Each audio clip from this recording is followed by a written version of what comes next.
एक जंगल में पीहू चिड़िया और उसका पति एक छोटे से मकान में रहते थे।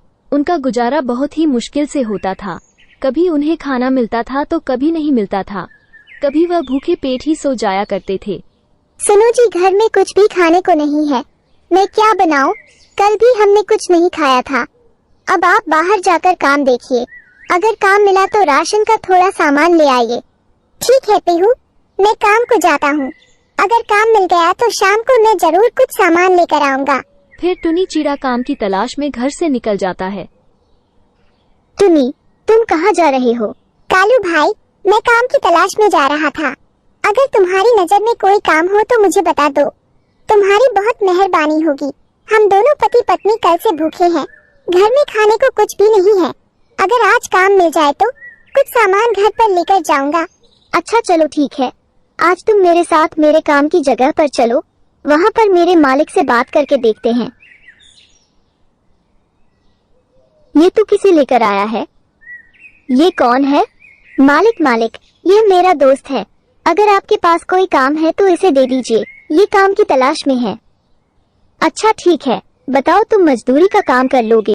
मालिक, आप कोई भी काम दे दीजिए, मैं करने के लिए तैयार हूँ। फिर टुनी चिड़ा काम में लग जाता है और दिन भर पूरी मेहनत से काम करता है। काम खत्म करने के बाद शाम को वो अपने मालिक के पास जाता है। मालिक, आज की मजदूरी दे दीजिए। आज मेरे पास कैश पैसे नहीं है, कल मैं तुम्हें दे दूंगा। मालिक, मुझे पैसों की बहुत ज्यादा जरूरत है। अरे मैं कह रहा हूँ कि तुम्हें कल मैं पैसे दे दूंगा और तुम्हारा काम बहुत बढ़िया है, तुम कल से काम पर रोज आना।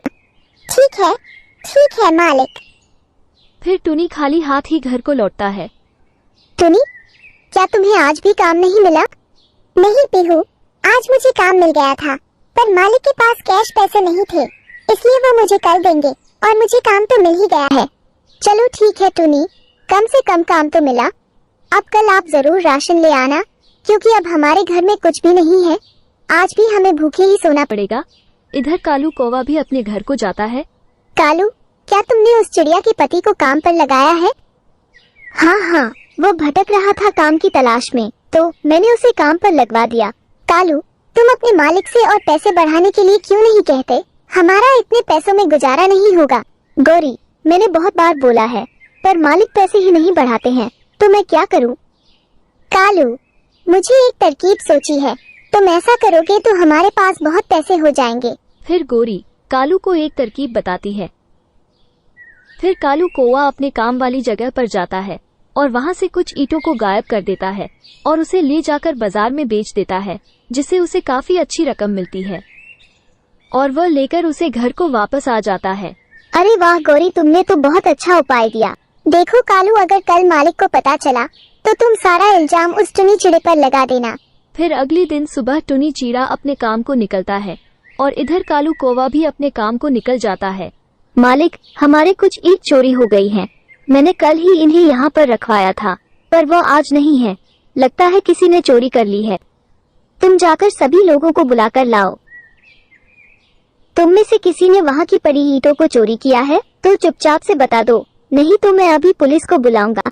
मालिक, मैंने कल टुनी को वहाँ पे से ईंटों को उठाते हुए देखा था। अच्छा, तो तुमने पहले दिन ही आकर चोरी करना शुरू कर दिया। तुम निकल जाओ अभी मेरे यहाँ से। नहीं मालिक, मैंने चोरी नहीं की है। परंतु टुनी की कोई भी बात नहीं सुनता और उसे बाहर निकाल देते हैं। वह रोता हुआ घर को वापस लौटता है।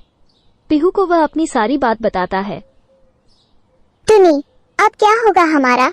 हम तो कई दिनों से भूखे भी हैं, अब पता नहीं कब काम मिलेगा। उधर कालू कौवा गौरी को फोन लगाकर कहता है, गौरी, मैंने बिल्कुल वैसा ही किया जैसा तुमने कहा था और उसमें टुनी ही फंस गया। कालू कौवे ने ये ध्यान नहीं दिया कि पीछे खड़ा मालिक उसकी सारी बात सुन रहा है। अच्छा कालू, तुमने ये सब कुछ किया है और उस बेचारे टुनी के ऊपर सारा इल्जाम लगाया। फिर उस कालू कौवे की बहुत पिटाई होती है और उसे वहाँ से भगा दिया जाता है। बबलू, जाओ उस टुनी को यहाँ पर बुला कर लाओ। बबलू जाकर टुनी को बुला लाता है। टुनी, हमें माफ कर दो, हमें नहीं पता था कि यह चोरी तुमने नहीं करी। कालू ने तुम्हें फंसाया है। ये लो तुम्हारे पैसे और कल से तुम काम पर रोज आ जाना। फिर टुनी चिड़ा उन पैसों से कुछ खाने पीने का सामान लेकर घर पर जाता है और दोनों पति पत्नी आराम से बैठकर वो खाना खाते हैं और इस तरह टुनी को काम मिल जाता है और उसकी सभी परेशानी दूर होने लगती है।